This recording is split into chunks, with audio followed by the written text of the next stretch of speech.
Y justamente para hablar sobre este tema, saludo con gusto al doctor Francisco Moreno Sánchez, médico especialista de infectología del Centro Médico ABC. ¿Cómo está, doctor? Muy buenas tardes.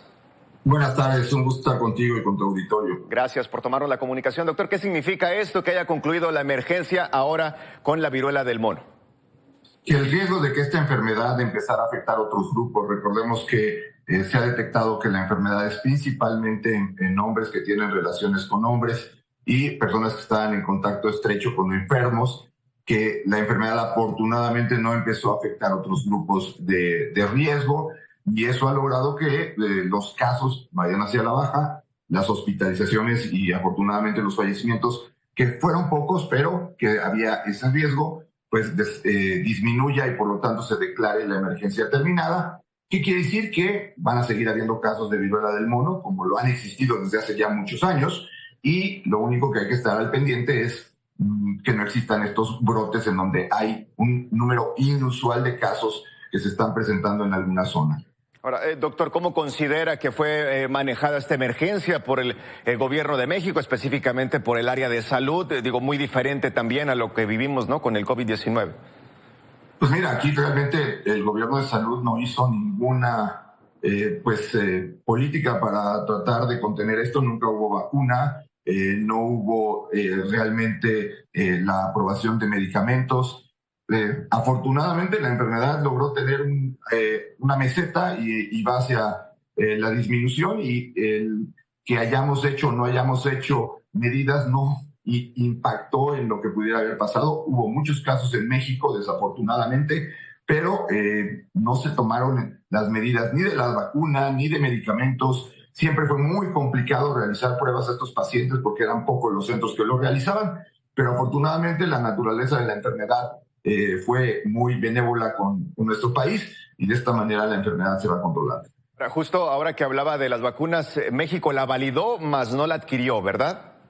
Así es, la validó, pero nunca la adquirió, y entonces pues nunca tuvimos vacuna disponible, tampoco tuvimos medicamentos disponibles. Existen medicamentos para esta enfermedad, pero insisto, afortunadamente esta enfermedad pues tuvo un curso en donde se ha ido autolimitando. Existe el riesgo de que pudiera volver a aumentar el número de casos, pero pues esto se ve cada vez con menor posibilidad.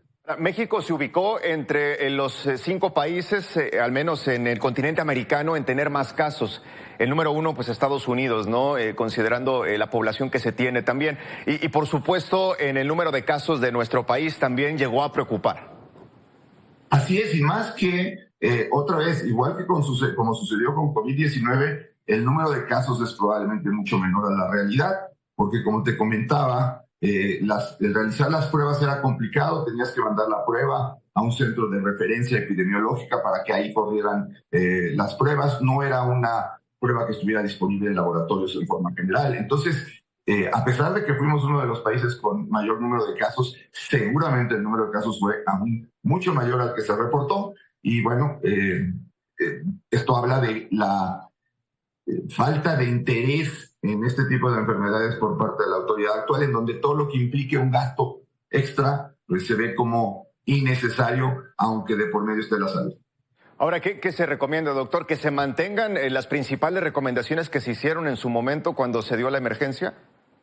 Sí, igual que con COVID-19 hay grupos de riesgo, y aquí el grupo de riesgo son gente joven, gente habitualmente menor de 60 años, que tienen relaciones hombres con hombres y que empiezan a tener alguna lesión en la piel. Son muy aparatosas, como lo pueden mostrar las fotos que están enseñando ustedes, y si tienen alguna lesión de este tipo, acudir con el médico, que lo valore, porque lo que hay que hacer es aislar al paciente para que no disemine la enfermedad. Esta enfermedad, a diferencia de COVID-19, en donde se transmite a través del aire, aquí se transmite por contacto directo, es decir, yo poner mi piel o tocar la lesión de una persona que está infectada, y de esa forma se podría adquirir la enfermedad. Ahora, las evaluaciones se siguen haciendo todavía en el INDRE.